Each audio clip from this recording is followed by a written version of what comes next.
ఏడవ భావాధిపతి ఏ గ్రహ నక్షత్రంలో ఉన్నాడో బట్టి జీవిత భాగస్వామి యొక్క స్వభావాన్ని తెలుసుకోవడం అనేది వేద జ్యోతిష్ శాస్త్రంలో ఉన్నటువంటి ఒక ప్రధాన అంశము.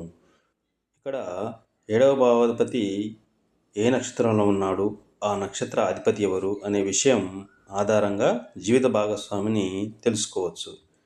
అయితే ఇక్కడ ఏడవ భావం, ఏడవ అధిపతి శుక్రుడు, గురువు, నవాంశ, తర్వాత వివిధ గ్రహాల దృష్టులు, ఇవన్నీ కూడా మనం పరిశీలించాల్సిన అవసరం అనేది ఉంటుంది.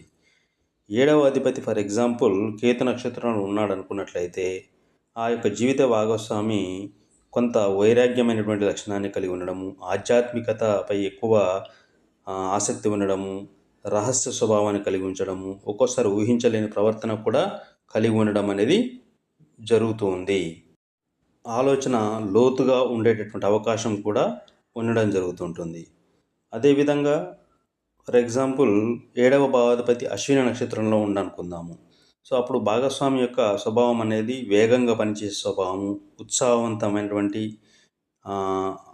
యాక్టివిటీ ఉండడము, సో ఈ విధంగా ఉంటుంది. ఒకవేళ మగా నక్షత్రంలో ఉన్నట్లయితే సో తన యొక్క కుటుంబము, వంశము, పూర్వీకుల యొక్క సంప్రదాయాలు, కుటుంబ గౌరవానికి ప్రాధాన్యత ఇవ్వడం అనేది ఆ యొక్క భాగస్వామి యొక్క లక్షణంగా ఉండడం జరుగుతుంటుంది.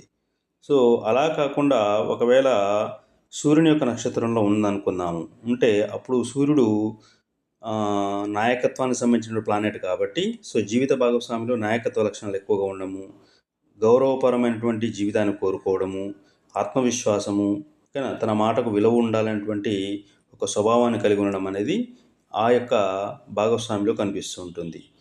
అంటే ఇక్కడ ఏడవ భావాధిపతి ఏ రాశిలో ఉన్నాడు, ఏడవ భావంలో ఏ గ్రహాలు ఉన్నాయి, ఏడవ భావాధిపతిని ఏ గ్రహం అనేది వీక్షిస్తుంది అనే అంశంతో పాటు ఏడవ భావాధిపతి ఏ నక్షత్రంలో ఉన్నాడు, ఆ నక్షత్ర స్వభావాన్ని బట్టి మనము జీవిత భాగస్వామి స్వభావాన్ని అంచనా వేయవచ్చు.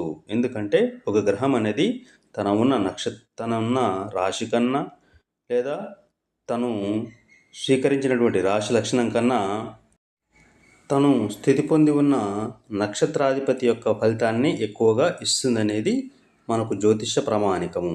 ఈ విధంగా ఒక వ్యక్తి యొక్క జీవిత భాగస్వామి స్వభావాన్ని తెలుసుకోవడానికి మనకు ఉన్నటువంటి కొన్ని పారామీటర్స్ అనేవి జ్యోతిష్ శాస్త్రంలో చెప్పబడ్డవి.